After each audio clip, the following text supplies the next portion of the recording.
ขอนิมนต์พระภิกษุสงฆ์สามเณรเจริญพรแม่ชีโยคีนั่งคุกเข่าพนมมือ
ถวายพวงมาลัยมาลัย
บูชาพระรัตนตรัยอิมินาสการเรนะ อิมินาสการเรนะ พุทธังอภิปูชยามะ พุทธังอภิปูชยามะ อิมินาสการเรนะ อิมินาสการเรนะ ธัมมังอภิปูชยามะ ธัมมังอภิปูชยามะ อิมินาสการเรนะ อิมินาสการเรนะ สังฆังอภิปูชยามะ สังฆังอภิปูชยามะ อะระหังสัมมาสัมพุทโธภะคะวา อะระหังสัมมาสัมพุทโธภะคะวา พุทธังภะคะวันตังอภิวาเทมิ พุทธังภะคะวันตังอภิวาเทมิ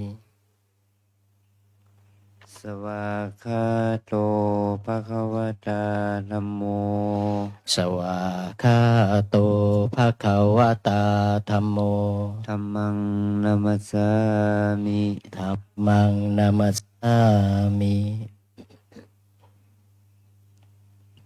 สุปฏิปันโนภะคะวะโตสาวกสังโฆ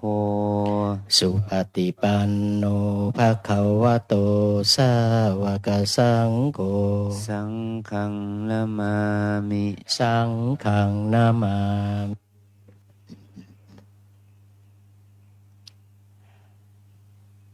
หันธมยังพุทธัสสะภะคะวะโต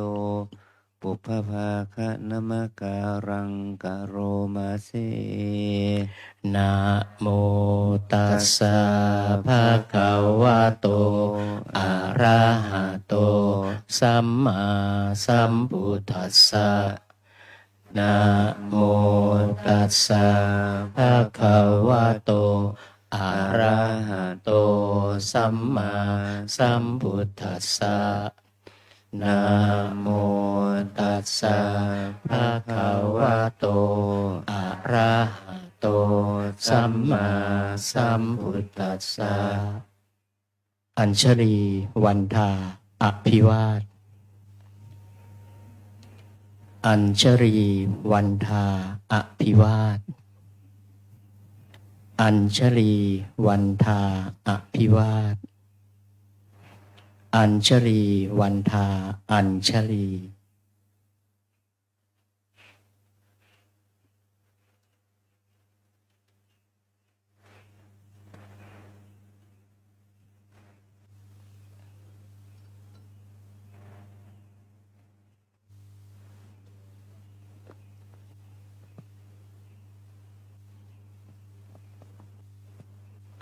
ขอนิมนต์พระภิกษุสงฆ์น้อมกราบท่านพระอาจารย์เจ้าคุณโดยพร้อมเพรียงกันสามเณรแม่ชีโยคีขอให้น้อมกราบทีหลังอัญชลีวันทาอภิวาทอัญชลีวันทาอภิวาทอัญชลีวันทาอภิวาทอัญชลีวันทาอัญชลี อันนะคะเรียนเชิญแม่ชีโยคีและทุกท่านน้อมกราบท่านเจ้าคุณพระอาจารย์พร้อมกันค่ะ อัญชลีวันอภิวาทอัญชลีวันทาอภิวาทอัญชลีวันทาอภิวาทชลีวันทา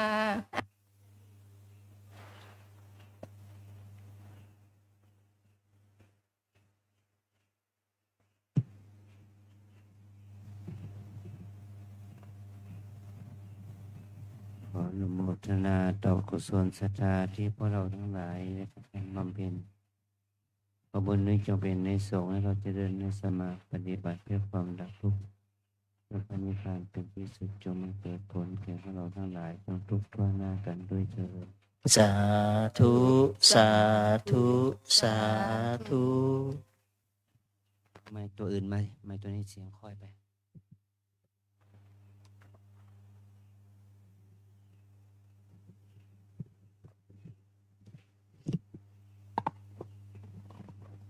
ไม่ตัวไหนมันเฉพาะอาจารย์นะได้ที่ไหน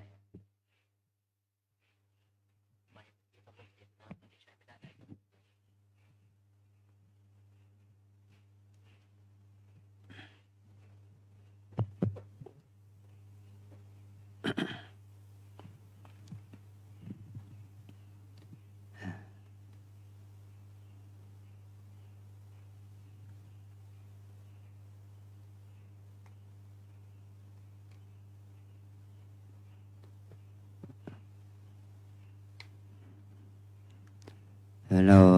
ได้มา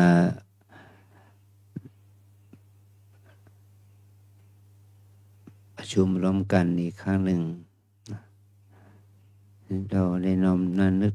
ถึงว่าวันนี้หลังจากที่พระองค์ปรินิพพานไปแล้ว7 วันก็ถือเป็นวันที่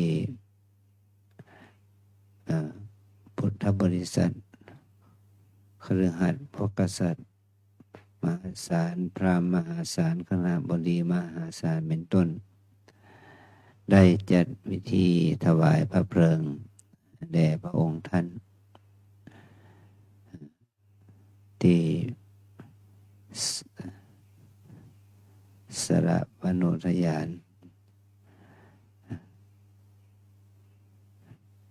มกุฏพันธนาเจดีย์ถ้าใครได้ไปอินเดียเราจะได้ไปกราบที่สระวโนทยานเป็นสถานที่ปรินิพพานแล้วก็มกุฏพันธนาเจดีย์เป็นสถานที่ที่ถวายพระเพลิง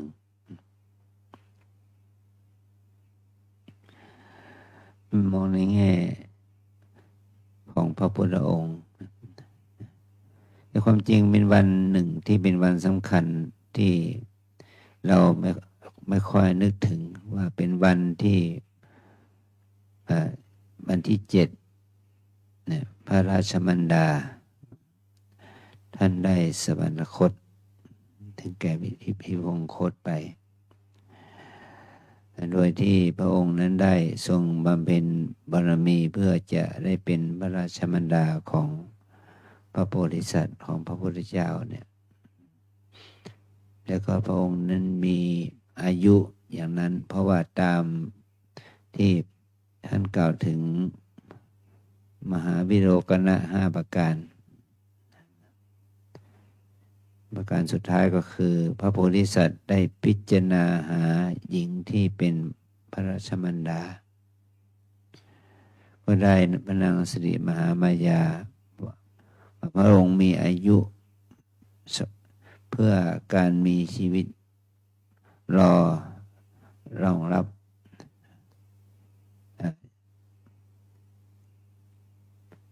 พระโพธิสัตว์จุติจากเทวโลกมาสู่มนุษยโลกมีเวลาแค่10 เดือนกับ7 วัน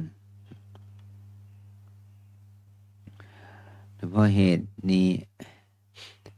จึงว่าเป็นวันที่เป็นความเศร้าโศกของพระเจ้าสุโธทนะที่พระองค์พระมเหสีได้สวรรคตแล้วก็ว่าพระโพธิสัตว์ก็ถือว่าเป็นพระกุมารเป็นลูกกำพร้าตั้งแต่เด็กอายุ7 วันนะเราได้มาพิจารณาอย่างนี้เพราะเป็นแล้วก็เป็นพุทธธรรมดาของพระโพธิสัตว์ที่พระองค์จะต้องอยู่พระมารดาแล้วก็ได้อยู่ให้ขีรธาราน้ำนมแก่พระโอรสได้แค่7 วันนะ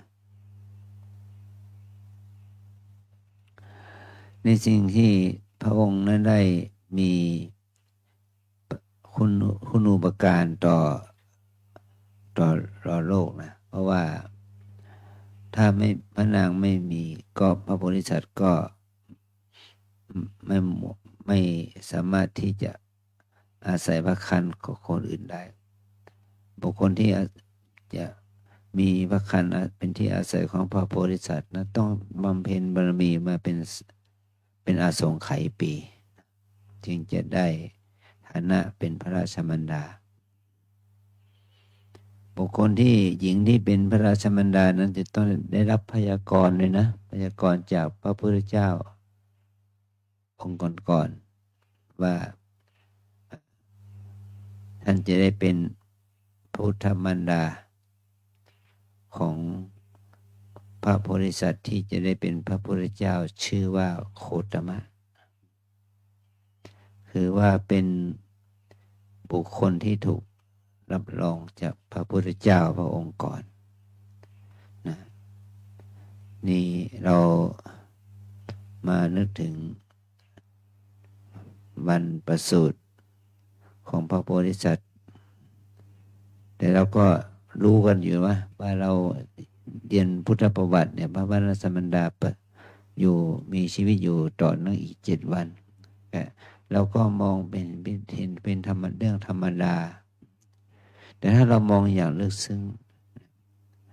เนี่ยเป็นความประเสริฐสุดที่พระองค์ได้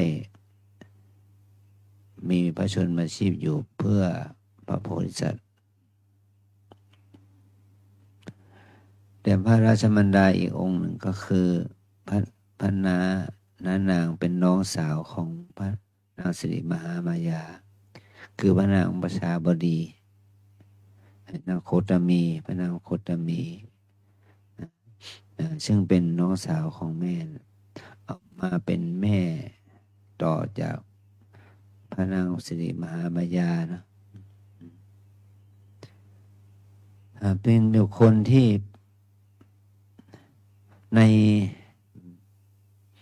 ในคัมภีร์ทางมหายานเนี่ยเขายกย่องพระนางมหาประชาวดีโคตมียกย่องว่าพระนางนั้นมีผู้มีบุญใหญ่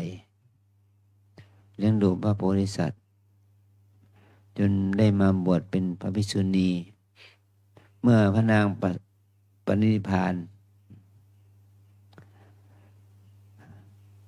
มีพระราชโอรส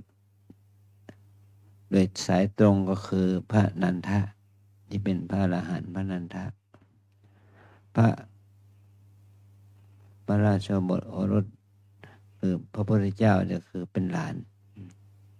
มีฐานะเป็นหลานแล้วก็มีหลานคือพระราหุลแล้วก็มีเป็นลูกพี่ลูกน้องเป็นหลานแบบลูกพี่ลูกน้องคือท่านพระอานนท์ท่านเอามาเปรียบว่ามีพระพุทธเจ้ามีพระนันทะมีท่านราหุลนี่ท่านพระอานนท์เนี่ยถึงช่วยในการแบกพระศพของพระนางสิริมหามายาพระนางโคตมีเนี่ยไปเอาไปชาปนกิจในฐานะเป็นพระราชมารดาเป็นย่าเป็นย่าเป็นสุญาตินิพพานไปด้วยภาวะแห่งความเป็นนักบวชเป็นภิกษุณีเป็นบุคคลที่ได้รับการยกย่องจากพระพุทธเจ้าพระราชโอรสพระราชนัดดาแล้วก็พระภักคีนัยเนาะเป็นลูกพี่ลูกน้องเป็นหลานเป็นพระภิกษุที่เป็นพระอริยะทั้งนั้นนี่เราทั้งหลายมันก็ว่าเรานี่มีจิตไปผูกพันกับเรื่องจะจับวงเกินไปนะไม่ก็ว่าเอาเรื่องของจะจับวงมาพูด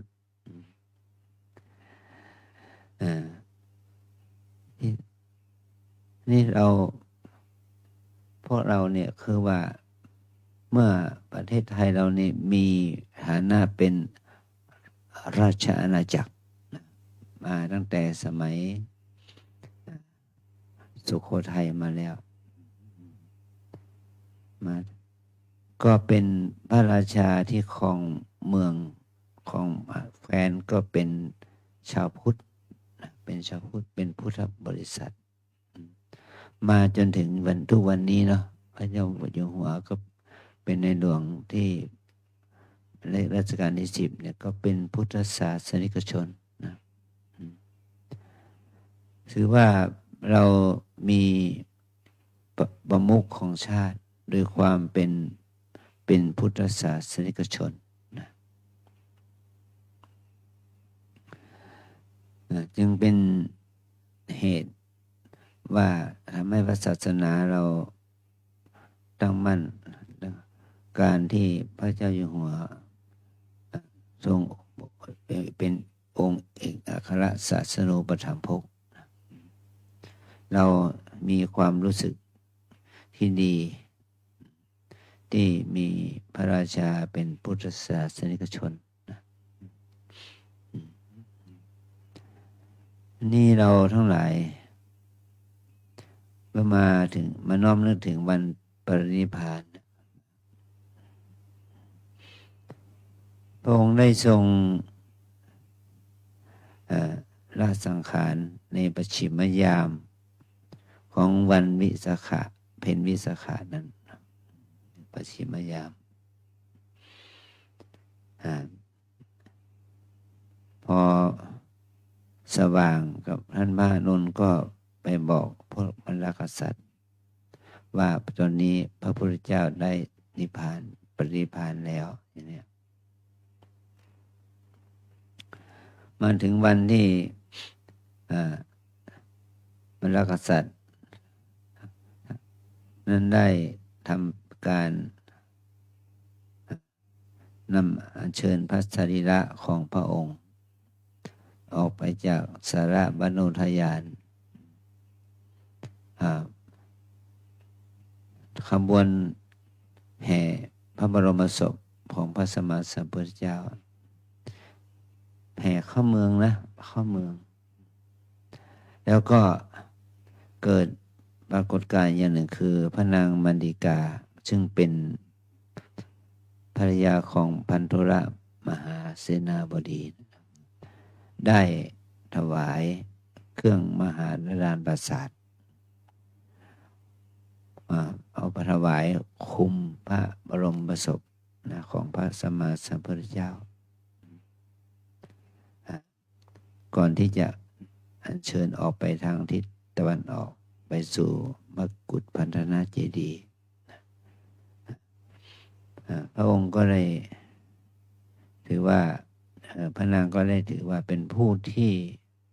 มีความศรัทธาเลื่อมใสในพระสัมมาสัมพุทธเจ้าอย่างยิ่งคราวหนึ่งพันธุระเสนาบดีเกิดความรู้สึกว่าตนเองไม่มีลูกเนี่ยจึงเหมือนกับว่าให้นางกลับไปสู่เมืองกุสินาราของตนนะ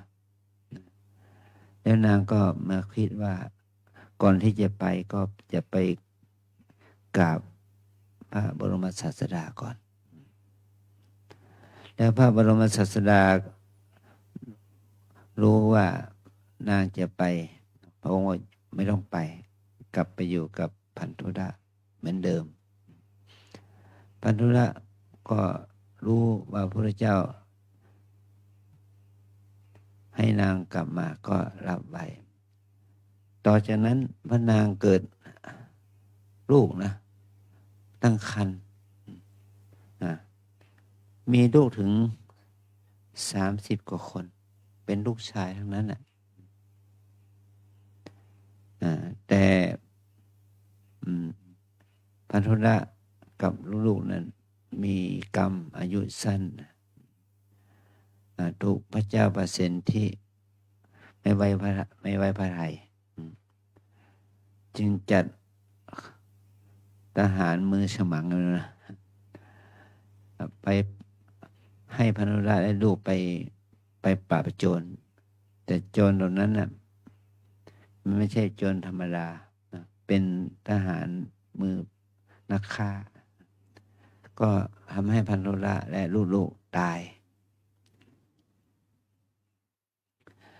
แต่มันมีขนาดบางคนรอด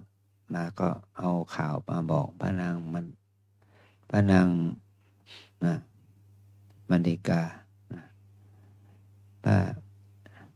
แล้วนางก็เก็บข่าวไว้เสียแล้วก็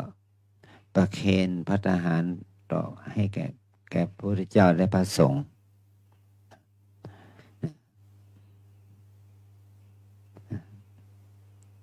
เมื่อคนใช้ทำอาหารที่เสิร์ฟไปถวายพระสงฆ์นั้นตกแล้วก็ท่านพระสารีบุตรว่า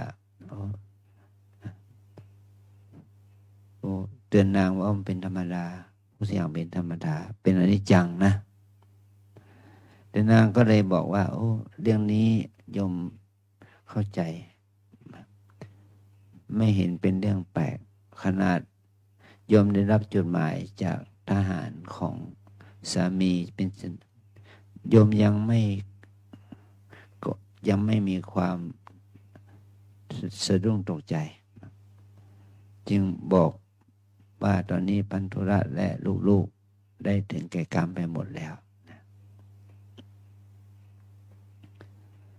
เมื่อเป็นเช่นนั้นตอนหลังนี้พระเจ้าประสิทธิ์ที่รู้ข่าวว่าพันธุระไม่ได้มีจิตเป็นอย่างนั้นจึงได้แต่งตั้งหลานของพันธุระเป็นเสนาบดีนะ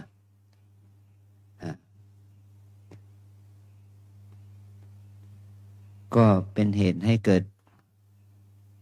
กงกรรมกงเกวียนนะหลานของพันธุระนั่นแหละเป็นเสนาบดีสมคบกับวิทูลทพะปฏิบัติพ่อเลยปฏิบัติพระเจ้าประสิทธิ์ที่เนี่ยก็ทำให้พระเจ้าประสิทธิ์ที่ตกบัลลังก์แหละก็เพราะอำนาจของความอาฆาตเนาะว่าฆ่าปู่ของฉันแล้วยังฆ่าพ่อฆ่าน้าญาติของเราตายไปอีกจึงมีความคิดพยาบาทเหมือนกันนะนี่มาออกมากลับมาหาเรื่องพระองค์ปรินิพพานต่อว่าพระองค์นั้นได้ปรินิพพานในวัยที่อยู่ในวัย80ล่วงแล้ว80 ปีล่วงแล้วถ้าเราเปรียบเทียบว่าคนอายุ80 ปีในช่วงนี้เราเห็นหลายคนนะอายุ80ยังแข็งแรงหนุ่มแน่น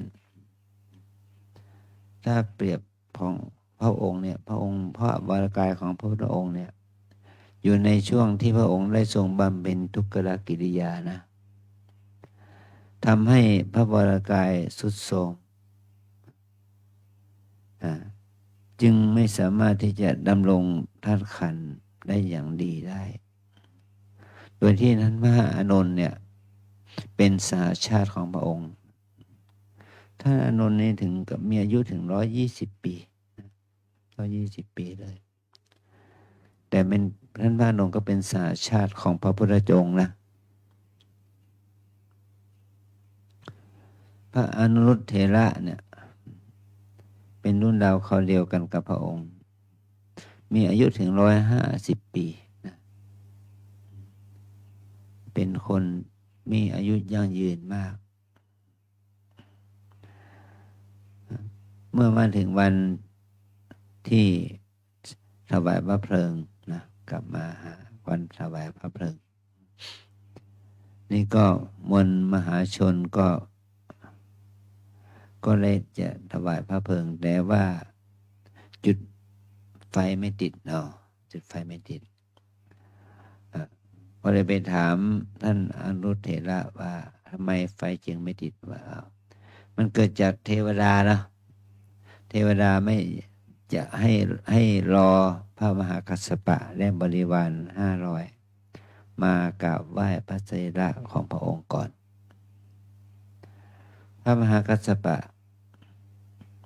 นั้นได้พาบริวารมากราบไหว้พระองค์แต่ตอนนั้นเป็นวันสุดท้ายท่านเดินทางจากไหนก็ไม่รู้มาถึงเมืองปาวาในตอนบ่ายได้เห็นอาชีวกคนหนึ่งได้ถือดอก บนทารบดอกบนทารบ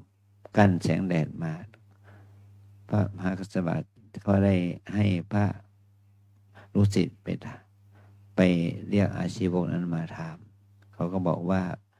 พระพุทธเจ้านิพพานแล้ว7 วันดอกบนทารบนี้ได้จากมณฑลวิธีนั่นแหละด้วยเหตุนี้ภิกษุที่เป็นปุถุชนนะก็ถึงกับร้องไห้เศร้าใสว่าทำไมพระองค์จึงนิพพานเร็วนัก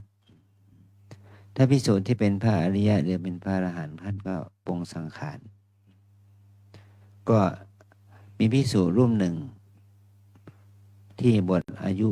มากแล้วเนาะเป็นพุทธเป็นสุภัททะนั่นพูดแบบตรงข้ามเลยโอ้โหท่านทั้งหลายไปร้องห่มร้องไห้ทำไมมหาสมณะอยู่เนี่ยอะไรก็ทำไม่ได้อันนี้ก็ทำไม่ได้แต่ตอนนี้ไปเราจะทำอะไรได้ตามใจเราไม่ได้คิดถึงไม่ต้องไปคำนึงคิดถึงข้อห้ามวินัยของพระองค์ต่อไปพระมหากัสสปะก็มาคิดว่าโอ้ขนาดพระพุทธเจ้านิพพานไปแค่7 วันยังมีคนคิดไม่ดีกับพระองค์ถึงขนาดนี้เนี่ยจึงทำให้พระมหากัสสปะนั้นหลังจากนั้น3 เดือนจึงได้ประชุมสงฆ์ทำสังฆายนาเพราะมาคิดถึงเรื่องเหล่านี้ว่านักบวชเหล่านี้คิดอย่างนี้จะทำให้พระศาสนาไม่มั่นคงจึงมีการสังฆายนาโดยพระอรหันต์500 องค์ขึ้นเป็นครั้งแรกที่เมืองราชคฤห์นะทำสัตตบัญญคูหานะอันนี้เป็นสิ่งที่เกิดขึ้นที่เป็นเหตุเป็นปฐมเหตุที่พระมหากัสสปะได้ยินได้ฟังจากพระภิกษุรูปหนึ่งว่าไม่ต้องกังวลถึงวินัยถึงธรรมของวินัยของพระองค์แล้วเราประพฤติอะไรก็ได้อย่างนี้นะเมื่อพระมหากัสสปะมากราบไหว้พระองค์ก็ถึงกันที่ว่าโดยพุทธานุภาพที่พระองค์นั้นได้อธิษฐานจิตไปก่อนแล้วคนใดคนหนึ่งอย่างนี้ก็ได้นะอาจจะเป็นเพราะบุญของพระมหากัสสปะได้ไหว้พระบาทของพระองค์ของพระพุทธองค์นั้นเราก็ได้ประทักษิณแล้วก็เลยได้เห็นเพลิงที่เกิดจากเราเทวดาบันดาลให้เผาการลุกไหม้เกิดขึ้นก็คือพระบรมธาตุของพระองค์นั้นถูกไฟเผาไหม้เนี่ยถึงกับที่เป็นเท่ากับเม็ดพันธุ์ผักกาดเนาะแล้วเม็ดข้าวสารเม็ดถั่วเขียวอะไรอย่างนี้นะเนี่ยมันน้อยนะมันน้อยที่แบบใหญ่ที่สุดก็เป็นว่ามีส่วนที่เหลือเกี่ยวกับพระทนพระแก้วอย่างนี้เป็นต้นนะพระรากขวัญกระโหลกไหปลาร้าบางสิ่งบางอย่างที่ยังทรงองค์เดิมอยู่นะนอกนั้นก็ถูกไฟเผาผ่านนี่ก็คือเป็นมีที่ว่าที่มีพระธาตุเหลืออยู่ประมาณ8 ท่านนานนะนอกนั้นก็กลายเป็นเรื่องพวกเหลือแต่อังคารหรือว่าเท่าฐานทั่วไปอันนี้ก็เราถึงมีนี่อาจารย์ก็ไม่ใช่ว่าจะไม่เห็นด้วยตาเนาะมีโยมคนหนึ่งที่มีความศรัทธาที่มาทำบุญกับอาจารย์แต่ก็อัญเชิญเอา ธาตุของหลวงปู่มั่นมาให้มาถวายอาจารย์เขาบอกว่าเบื้องต้นนานมาแล้วได้แค่อังคารนะมาบูชาแต่ตอนหลังเนี่ยอังคารตัวนั้นนั่นแหละได้เปลี่ยนสภาพเป็นธาตุเป็นธาตุอรหันตธาตุของท่านอันนี้สิ่งเหล่านี้นะที่เราได้มีความรู้สึกเป็นอัศจรรย์นี่เราเห็นพระธาตุของพระอริยเจ้าธาตุเสด็จแล้วก็นี้ก็ตามก็เห็นด้วยตาแต่ธาตุที่องค์เล็กๆเขาเอามาถวายเนี่ยแล้วต่อมาเนี่ยผ่านมาเป็นเดือนเป็นปีมันขยายขนาดแต่ออกไปเป็น2 องค์ 3 องค์นั้นมันก็มีนะมันเห็นด้วยตาสิ่งเหล่านี้เรามีความศรัทธาอยู่แต่มันอยู่ที่กำลังบุญของเรานั่นแหละนะเราจะเห็นเราจะได้หรือไม่ก็ต้องดูสิ่งเหล่านี้โดยความที่เราจะดูถึงสิ่งเหล่านี้มันได้ด้วยเนี่ยสิ่งเหล่านี้ก็เกิดขึ้นด้วยอำนาจจิตของเรานั่นเองนะแต่แม้ถ้าเส้นผมและเกศา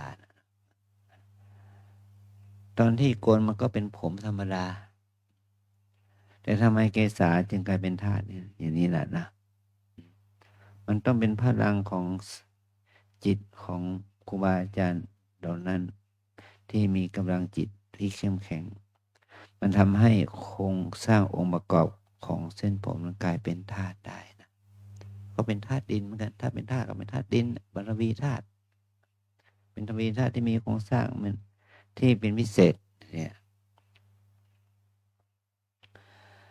ถ้าเรามานึกถึงธาตุของพระสัมมาสัมพุทธเจ้าเราทุกส่วนของร่างกายอาการ32ก็เป็นธาตุได้เป็นพระธาตุได้ของพระไม่ได้เป็นธาตุของพระอรหันต์แล้วเป็นหลายองค์เป็นพันเป็นหมื่นเป็นแสนก็จะเป็นธาตุให้เราได้เคารพนับถือได้นะโดยความที่ท่านได้มีสภาพจิตที่ดีองค์ฌานองค์มรรคองค์ธรรมองค์สมาธิมันจะชุดอันนี้เราจะทำให้เราเป็นเข้าถึงความเป็นธาตุได้อย่างไรล่ะถ้าเราไม่ได้ปฏิบัติให้ได้ถึงธรรมธาตุไม่ใช่เอาแค่รูปธาตุเรามีเป็นรูปธาตุอยู่แล้วอัตถิธาตุแต่ให้เป็นธรรมธาตุขึ้นมาได้ไหมมรรคผลนิพพานก็คือธรรมธาตุนะความดีงามเนี่ยเกิดขึ้นได้มันก็เลยอาศัยความมีธาตุที่ประเสริฐเป็นองค์ประกอบองค์โครงสร้างของสรรพสิ่งนั้นจึงเกิดความเป็นอัศจรรย์นะเอาละเดี๋ยวพูดมากไม่ได้เดี๋ยวฝนมาลง เดี๋ยวเปรียบรอบ2เอาการเวียนเทียนก่อนเนาะเพราะเราช่วยกันจุดเทียนประทีปนะโยคีช่วยกันพระใหม่ช่วยกันจุดประทีปพวกเรานะพระเรา everyone you come here for inside for the right candle นะเอาจุดที่ยื่นให้เขาทำไม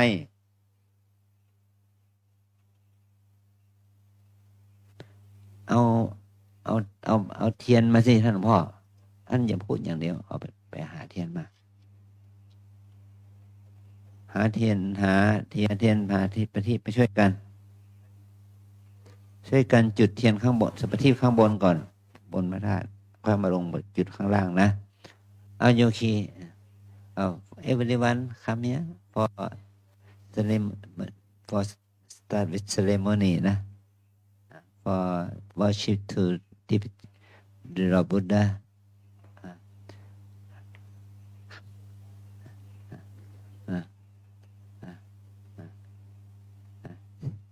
Thank you for join with us for ceremony นะขึ้นไปข้างบนก่อน ให้จุดข้างบนก่อนนะครับ จุดประทีปด้านบนก่อนแล้วก็จุดด้านล่างนะครับสำหรับด้านบนขอเป็นผู้ชายนะครับ ผู้หญิงไม่อนุญาตให้ขึ้นไปเหยียบนะครับ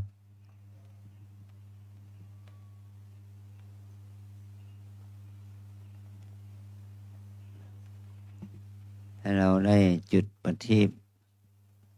2,569 ดวงนะ 2,569 ดวงนะ ช่วยกันจุด ได้ครับเป็นตะคริวเหรอโอ้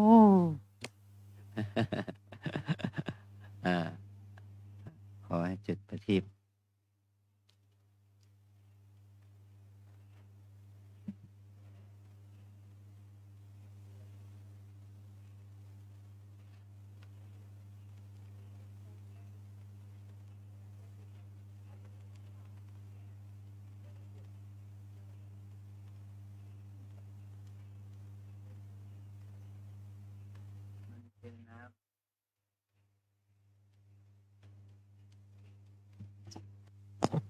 ไส้มันเจอน้ำนะเมื่อกี้ไม่ใช่น้ำเจอน้ำฝน มันพลอยทำให้น้ำอยู่ข้างในมันจะบางอันนี้ก็ติดบางอันก็จะไม่ติดเป็นธรรมดาเนาะไส้มันเจอน้ำมันก็เลยจิตยากนะ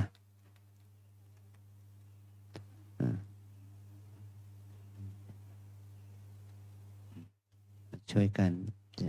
มันจะได้แค่ไหนแค่นั้นเนาะ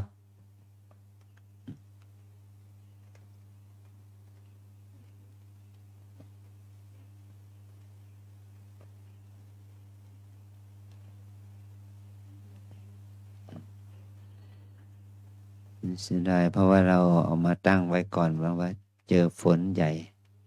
ฝนหาใหญ่นะ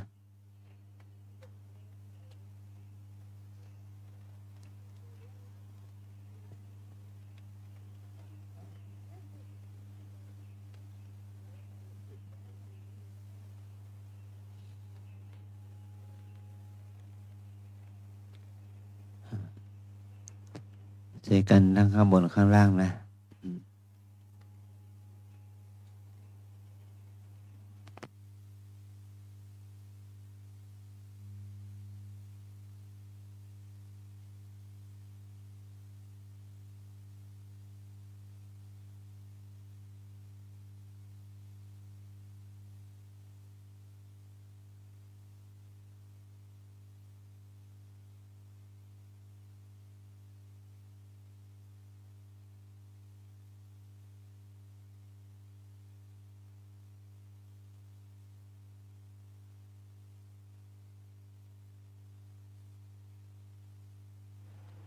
ที่รอยพระบาทแล้วมีเทียนไหมมีเทียนที่อยู่ มีครับอาจารย์ ในเนื้อก้านั้นเอามาแจกโยคี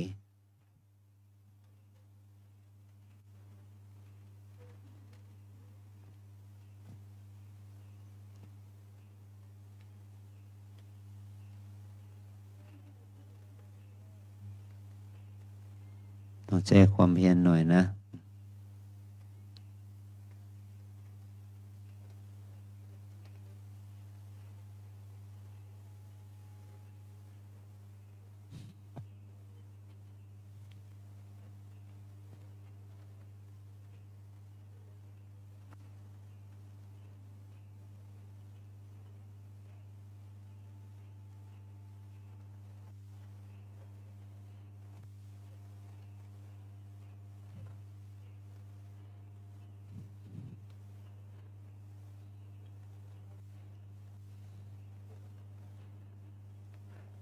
พยายามจุดให้มันติดถ้ามันถึงประทีปข้างล่างไส้ตัวให้มันถึงขี้ผึ้งแล้วมันก็จะช่วยมันจะติดง่ายขึ้น ถ้าเราเอาไส้มันก็แค่ไส้มันก็มันจะไม่ลุกเราจุดให้มันจนถึงขี้ผึ้งละลายอะจุดไปจนถึงขี้ผึ้งให้ละลายนะ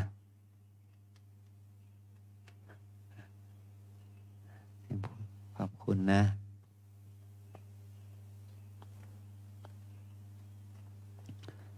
จุดไปจนถึงขี้ผึ้งละลายนะลูก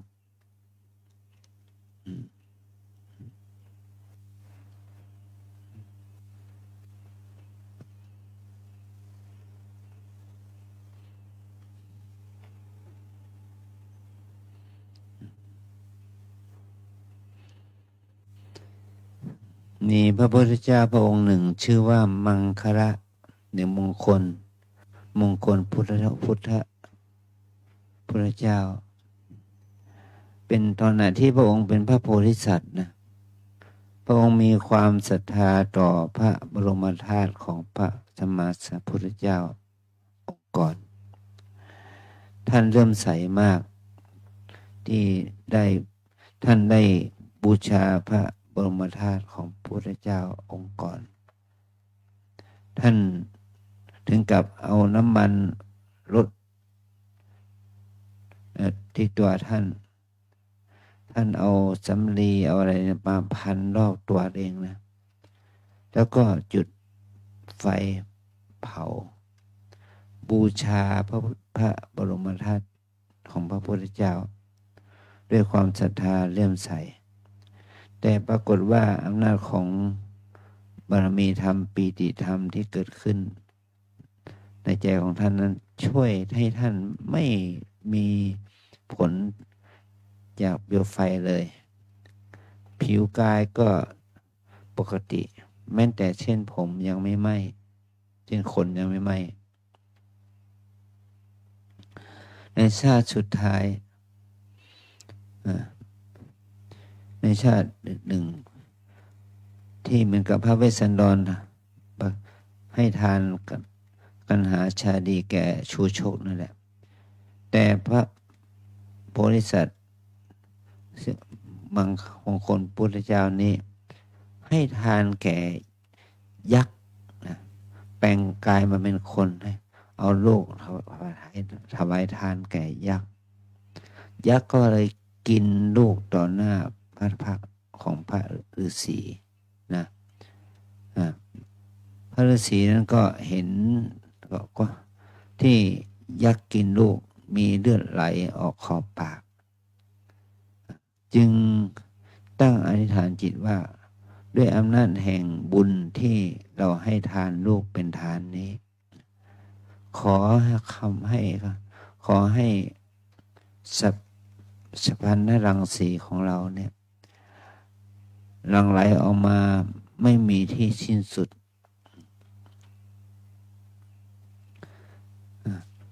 ด้วยเหตุนี้เมื่อพระองค์ได้ตรัสรู้น่ะพระสัพพันธรังสีของพระองค์นั้นสว่างเจิดจ้าไปยิ่งนักเพราะว่าพระองค์นั้นได้ให้ทานแก่โพรถธิดานั้นก็จึงทำให้พระองค์มีพระสัพพันธรังสีเจิดจ้ายิ่งกว่าพุทธเจ้าพระองค์ใดอันนี้คือบุญของที่เราได้ทำที่เราได้กระทำนี่ก็จะเป็นอานิสงส์แก่เราทั้งหลายนะวันนี้เจ้าภาพพวงมาลัยบูชาพระพุทธปรินิพพานมีคนโยมปิ่นคนโยมป่านแล้วก็คนโยมพัชระเราเป็นเจ้าภาพถวายมาลัยดอกที่ประณีตนี่ประทีปก็มีคุณโยมธัญรัตน์วัฒน์มงคลศักดิ์ถวายแก่ทางวัดเรานะให้โยคีได้มีส่วนร่วมในการจุดประทีปถวายพระธาตุเจดีย์นะให้เราเผาให้เทียนละลาย ถ้าเทียนละลายก็ทำให้เทียนนั้นไปหล่อเลี้ยงเส้นได้ให้ไฟลุกขึ้นนะทำความเพียรหน่อยเน้อยโยคีนะเพิ่มความเพียรหน่อย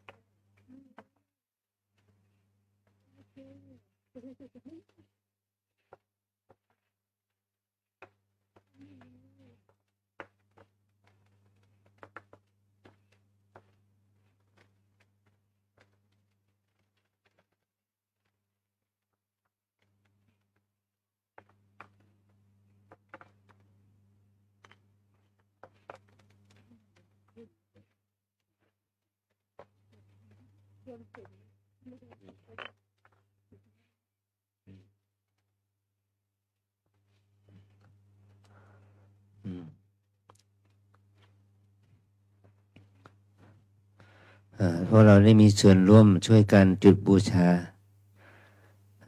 พระพุทธสรีระเปรียบเทียบกับการบูชาพุทธสรีระของพระศาสดาอืมอืม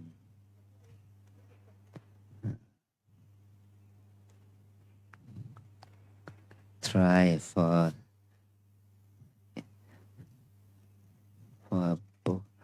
get the right อืมอืม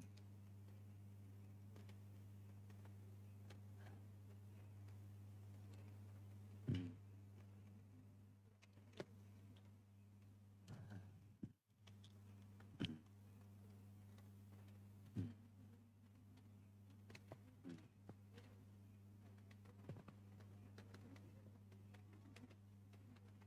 อืม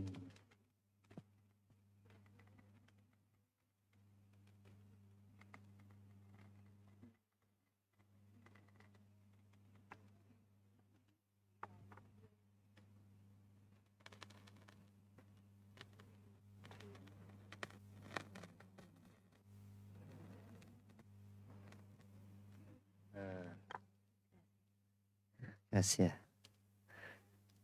gracias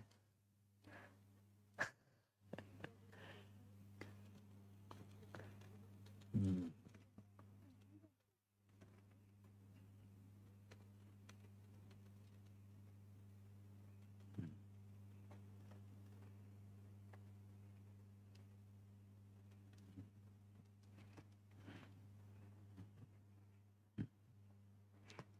อืมน้ำกับไฟมันเป็นปฏิปักษ์ต่อกันเนาะอืมไฟ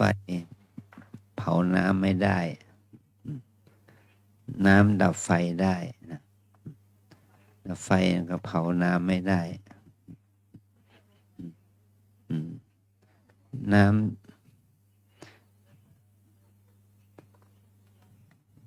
ที่มีอยู่ก็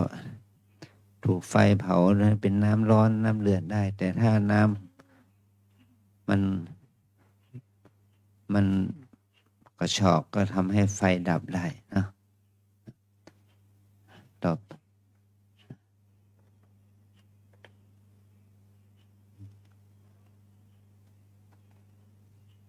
อืม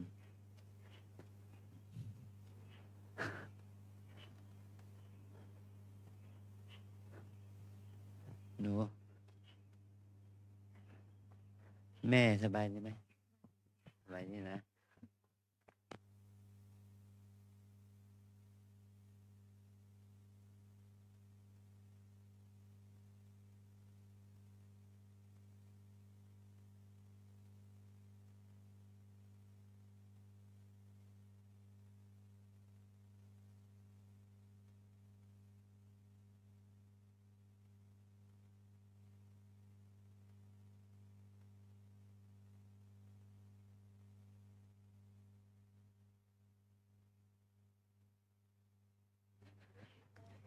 จุดให้มันติดเนาะเดี๋ยวจะได้กล่าวคำบูชาด้วยกันจุดติดแล้วก็กล่าวคำบูชาด้วยกันนะ ขอให้จุดให้มันติดก่อน เราจะได้กล่าวคำบูชาด้วยกัน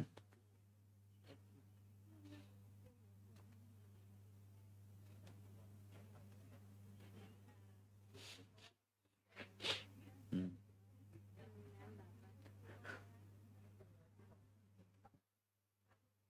ม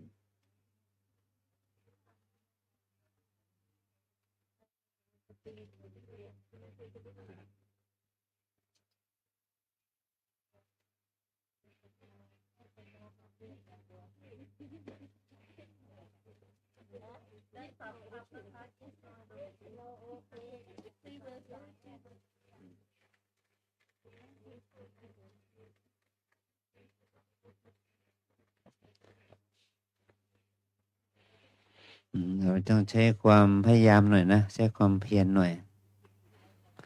อ่าอ่า more effort อ่า more focus นะอืม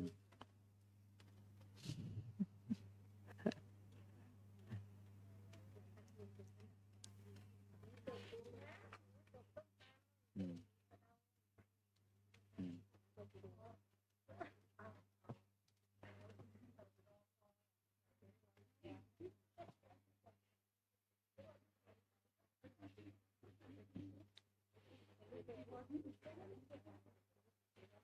อืม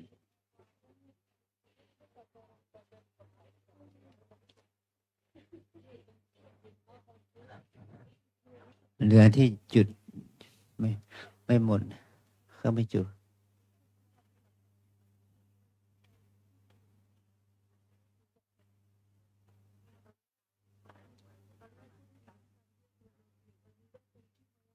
ข้างในข้างใน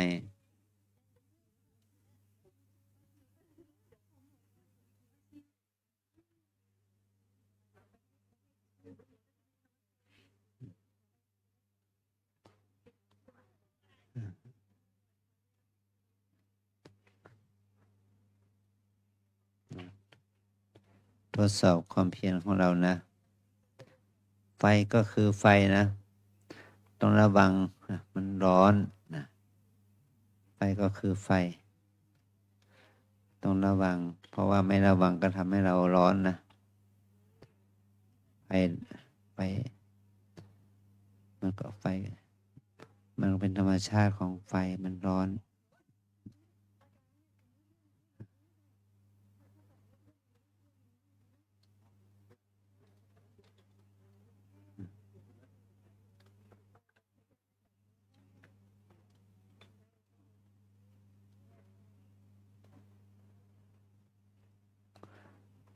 ท่านนิโรธก็ที่จุดแล้วก็ขึ้นไปข้างบน จุดแล้วก็ขึ้นข้างบนนะ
ถ้าพวกเรา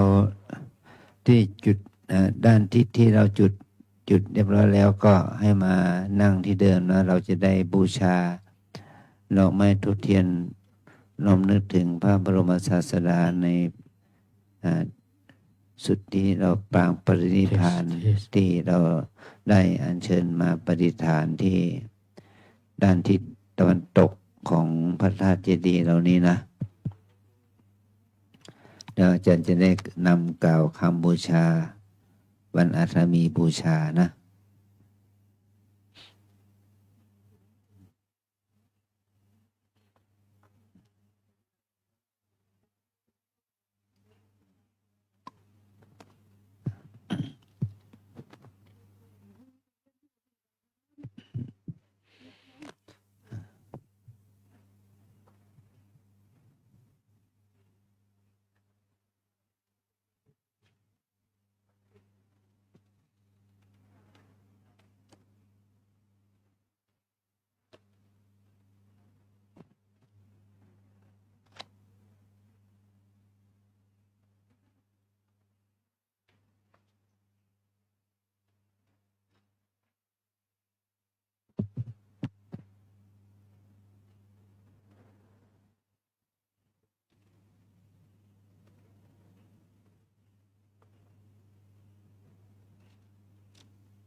นับว่าเป็นบุญอันดีนะเรายังพระบิดลยังให้โอกาสแก่เราไม่ฝนไม่ต้องไม่มาเยี่ยมเยียนเราอีกมาเยี่ยนเราอีกได้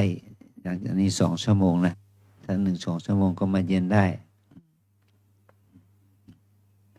สิ่งเหล่านี้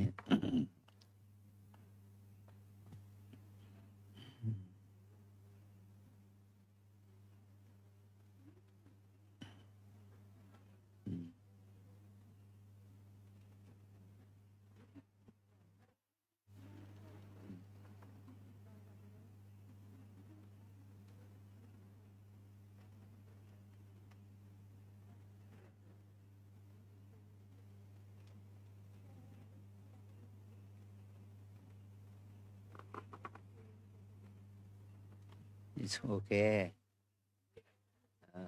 Thank you.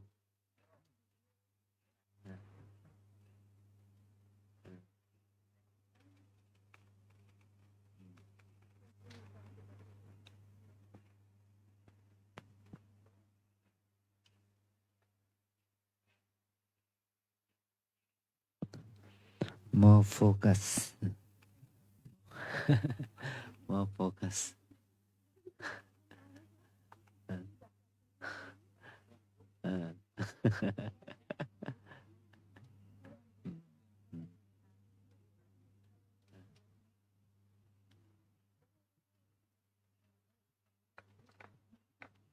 ถ้าเสร็จเรียบร้อยแล้วกลับเข้านั่งที่เดิมเลยนะครับ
แล้ว ขอเชิญทุกท่านนั่งคุกเข่าพนมมือด้วยดอกไม้ธูปเทียน เราจะได้บูชาดอกไม้ธูปเทียนต่อพระรัตนตรัยต่อองค์พระพุทธปฏิมาปางปรินิพพาน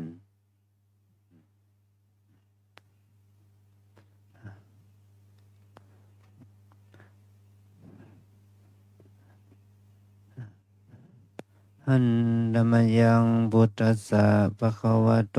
ปุพพภาคะนะมะการังกะโรมาเส นะโม ตั ตั ส ส สะ สะ ภะ ภะ คะ คะ วะ วะ โต โต อะ อะ ระ ระ หะ หะ โต โต สัมมา สั สั ม ม พุ พุ ท ท ธั ธั ส ส สะ สะนะโม ตัสสะ ภะคะวะโต อะระหะโต สัมมาสัมพุทธัสสะ นะ นะ โม โม ตัสสะ ภะคะวะโต อะระหะโต สัมมาสัมพุทธัสสะ ไปตามนะ อัจฉายัง อัจฉายัง วิสาขะปุณมิโต วิสาขะพุนามิโต ปะรัง ปะรัง อัตถมี อัตถมี สัมปัตตา สัมปัตตา ยาทิเส ยาทิเส สุนิพพุตัสสะ พุทนิพุตตัสสะ ภะคะวะโต ภะคะวะโต อะระหะโต อะระหะโต สัมมาสัมพุทธัสสะ สัมมาสัมพุทธัสสะ สรีรัชชา สัตลีราชา ปนาการะภูโต ปานาการาปูโต อโหสิ อโห สิ สิ สัพเพหิ สัพเพหิ มันเลหิ มันเลหิ สัพพะคันธานัง สัพพะคันธานัง กตจีตกา กตาจีตกา ปฏิเหรัง ปฏิเหรัง ทัสสยันตี คัสสายันติ สยะเมวะ สยะเมวะ อปัชชสิ อัปปัชชติ อปัชชลิ อัปปัชชลิ ตัสสะภะคะวะโต ตัสสะภะคะวะโต สุนิพุตัส สุริพุตตัสสะ อะระหะโต อะระหะโต สัมมาสัมพุทธัสสะ สัมมาสัมพุทธัสสะ อันติมะ อันติมะ เทหะภูตัง เคหะภูตัง ทวัตติง ทวัตติง สัปปวระ สักกาวระ มหาปุริสะ มหาปุริสะ ลักขณะ ลักขณะ ปฏิมันดิตัง ปฏิมันติตัง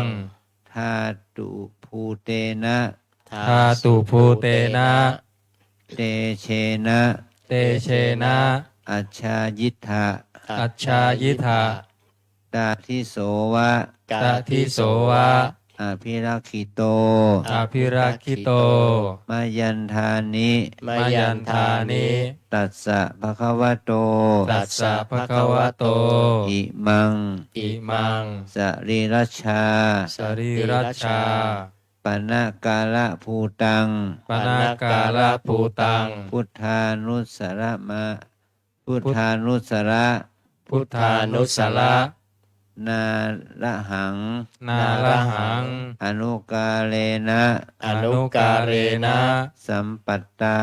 สัมปัตตา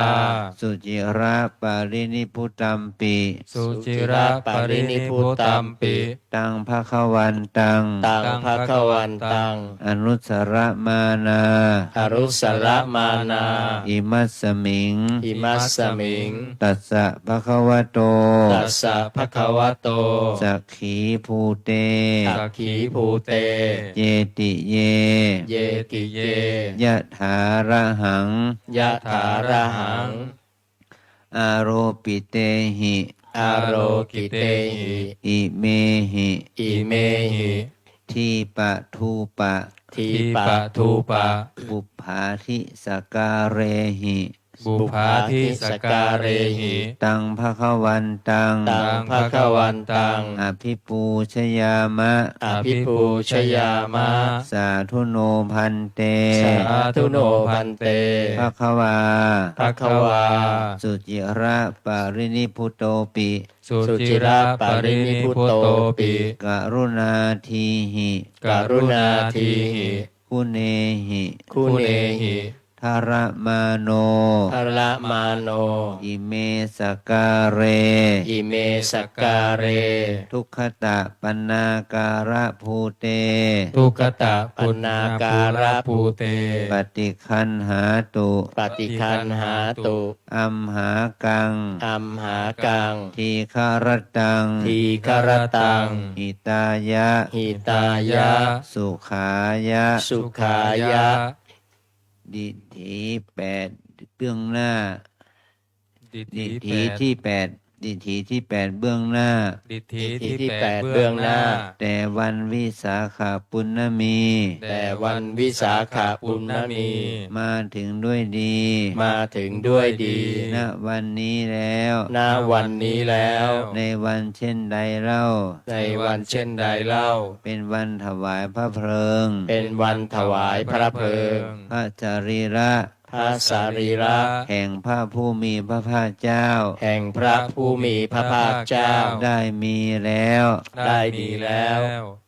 จิตตกาทาน จิกกาทาน แห่งพระผู้มีพระภาคเจ้า แห่งพระผู้มีพระภาคเจ้า อันกษัตริย์บรรลราช อันกษัตริย์มัลลราช ทรงศรัทธา ทรงศรัทธา บูชาแล้ว บูชาแล้ว ล้วนด้วยเครื่องหอม เนื่องด้วยเครื่องหอม สำแดงปาฏิหาริย์ สำแดงปาฏิหาริย์ เปลวเพลิงได้รุ่งเรืองขึ้น เปลวเพลิงได้รุ่งเรืองขึ้น แล้วเอง แล้วเอง ถวายพระเพลิงพระสรีระ ถวายพระเพลิงสรีระ พระกายที่สุด พระกายที่สุด ประดับด้วยมหาปุริสลักษณะ ประดับด้วยพระมหา ป ปุ ริ ริ ส ส ลักษณะ อันประเสริฐ32 อันประเสริฐ32 ประการ ประการ แห่งพระผู้มีพระภาคเจ้า แห่งพระผู้มีพระภาคเจ้า เสด็จปรินิพพานแล้ว เสด็จปรินิพพานแล้ว ด้วยอาการอันพระองค์นั้น ด้วยอาการอันพระองค์นั้น วันเช่นนี้แล วันเช่นนี้แล กำหนดว่าเป็นวันเจริญยิ่ง กำหนดว่าเป็นวันเจริญยิ่ง มาถึงแล้วด้วยดีแล้ว มาถึงแล้วด้วยดีแล้ว ข้าพระพุทธเจ้าทั้งหลาย ข้าพระพุทธเจ้าทั้งหลาย มาถึงการที่ มาถึงการที่ ซึ่งคล้ายกับวันเช่นนั้น ซึ่งคล้ายกับวันเช่นนั้น ควรระลึกถึงพระพุทธคุณเป็นอารมณ์ ส่วนระลึกถึงพระพุทธคุณเป็นอารมณ์ มาระลึกถึง มาระลึกถึง พระผู้มีพระภาคเจ้านั้น พระผู้มีพระภาคเจ้านั้น แม้นเสด็จดับขันธปรินิพพานนานแล้ว แม้เสด็จดับขันธปรินิพพานนานแล้ว ซึ่งดำรงอยู่ ซึ่งดำรงอยู่ ด้วยพระคุณทั้งหลาย ด้วยพระคุณทั้งหลาย มีพระกรุณาธิคุณเป็นต้น มีพระกรุณาธิคุณเป็นต้น จงทรงรับ จงทรงรับ เครื่องสักการะบรรณาการเหล่านี้ เครื่องสักการะบรรณาการเหล่านี้ ของข้าพระพุทธเจ้าทั้งหลาย ของข้าพระพุทธเจ้าทั้งหลาย เพื่อประโยชน์และความสุข เพื่อ เพื่อประโยชน์และความสุข แก่ข้าพระพุทธเจ้าทั้งหลาย แก่ข้าพระพุทธเจ้าทั้งหลาย สิ้นกาลนานเทิน ตราบสิ้นกาลนานเทิน หันธรรมยังพุทธัสสะภะคะวะโตปุพพะหันธรรมยังพุทธานุสตินยังกะโรมาเซ อิ อิติปิโสภะคะวาอะระหังสัมมาสัมพุทโธวิชาจารณสัมปันโนสุขโตโรกวิทูอนุตตโรปุริสธรรมสารทิสัทธาเทวมนุษย์สานังพุทโธภควาติ ก กาเย น นะ วาจายวเจตสาวาพุทเทกุกัมมังปะกตังมยายังพุทโธปฏิคันหาตุอัจจยันตังการันตเรสังวริตุงวะพุทเท อันธรรมยังธรรมานุสตินยังกะโรมาเซ สวากขาโตภะคะวะตาธัมโมสันทิติโกอาการิโกเอหิปัสสิโกโอปานายิโกปัจจัตตังเวทิตาโพวินโยหิติ กาก าย ย เยนวาจายวเจตสาวาธัมเมกุกัมมังปะกตังมยายังธัมโมปฏิคันหาตัวจยันตังการันตเรสังวริตุงวะธัมเม อันธรรมยังสังขานุสตินยังกะโรมาเซ สุปฏิปันโนภะคะวะโตสาวกสังโฆ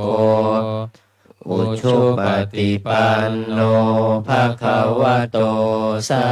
วกสังโฆยายาปฏิปันโนภะคะวะโตสาวกสังโฆ สา สามีจิปฏิปันโนภะคะวะโตสาวกสังโฆยาทิทังจัตตาริปุริสายุคานิอัตถปุริสบุคลาเอสะภะคะวะโตสาวกสังโฆอาหุนายโยปาหุนายโยทักขินายโยอัญชาริการณิโยอนุตตรังบุญญาเขตังโลกัสสาติ กาเยนะ วาจายวเจตสาวาสังเคกุกัมมังปะกตังมยายังสังโฆปฏิคันหาตัวจยันตังการันตเรสังวริตุงวสังเคช่วยกันเก็บอาสนะเข้าด้านข้างด้วยนะครับพระภิกษุสงฆ์โยคีชายเก็บอาสนะเข้าด้านข้างสารบาตรกันเนาะเดี๋ยวเราต้องเดินเวียนเทียนป่ะ นะคะส่วนยูคีหญิงลุกขึ้นนะคะ ลุกขึ้นเราลงมาข้างล่างเราเรียงแถวเรียงหน้ากระดานสี่นะคะด้านโน้นนะคะ ลุกขึ้นเลยค่ะ ลุกขึ้น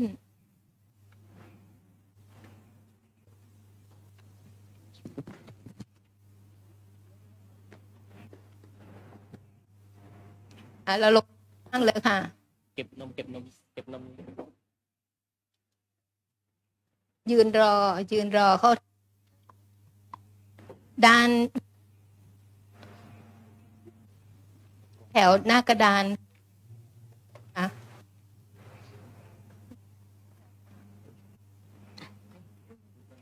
ลงมาค่ะ จุดเลยครับจุดเทียนเลย ไม่เหมือทางซ้ายมือด้านซ้ายมือค่ะ ตามมาเลยเรียงหน้ากระดานด้วย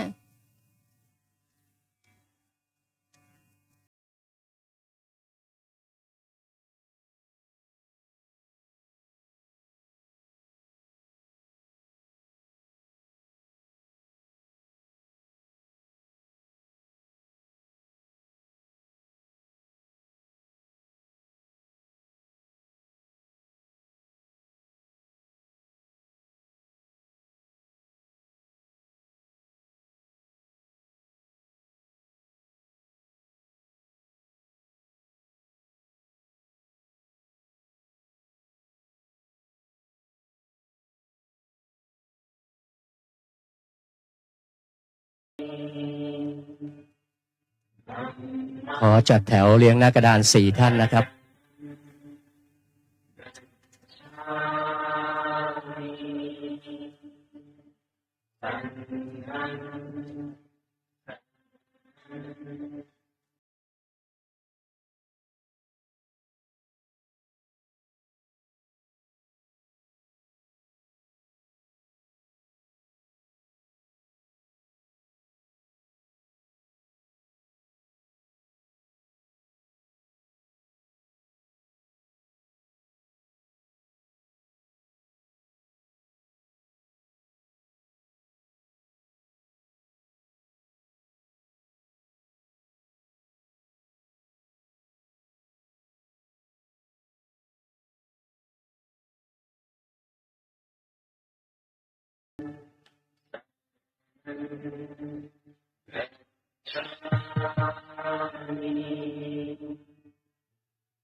Gacchami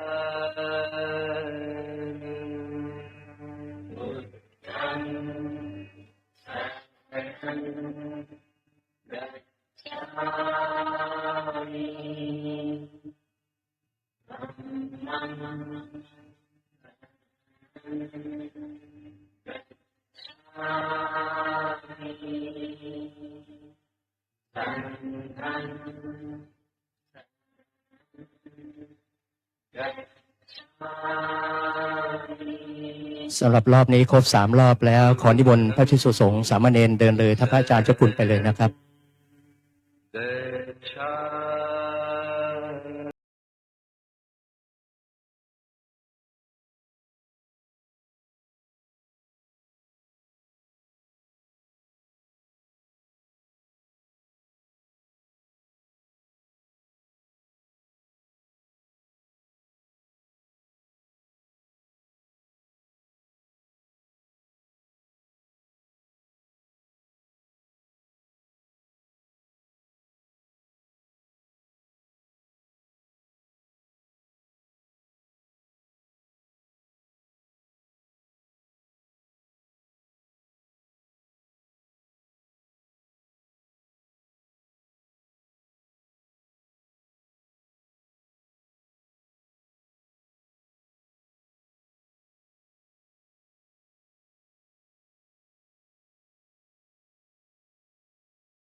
ตั้งจิตอธิษฐานเสร็จเรียบร้อย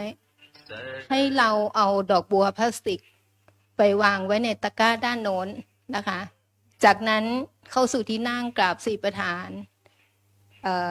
เจริญสตินะคะ จนกว่าจะเลิกนะคะ